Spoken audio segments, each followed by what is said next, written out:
सिकंदर की इच्छा थी कि उनके डॉक्टर ही उनके पार्थिव शरीर को ले जाएं।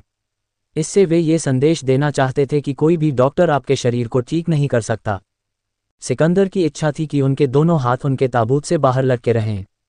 इससे वे ये बताना चाहते थे कि हम इस दुनिया में खाली हाथ आते हैं और खाली हाथ ही जाते हैं। सिकंदर की इच्छा थी कि उनके ताबूत को ले जाने वाले रास्ते में उनकी संपत्ति को बिखेरा जाए। इससे वे ये बताना चाहते थे कि पृथ्वी पर अर्जित भौतिक संपत्ति पृथ्वी पर ही रहती है। राजा ने कहा, मैं चाहता हूं कि जब मेरा ताबूत कब्र तक ले जाया जाए तो कब्रिस्तान की ओर जाने वाले रास्ते पर मेरे द्वारा एकत्रित की गई संपत्ति प्रदर्शित की जाए। 3. मेरी तीसरी और अंतिम इच्छा यह है कि मेरे दोनों हाथ मेरे ताबूत से बाहर लटके रहें। सिकंदर की इच्छा थी कि उनके डॉक्टर ही उनके पार्थिव शरीर को ले जाएं। इससे वे ये संदेश देना चाहते थे कि कोई भी डॉक्टर आपके शरीर को ठीक नहीं कर सकता। सिकंदर की इच्छा थी कि उनके दोनों हाथ उनके ताबूत से बाहर लटके रहें। इससे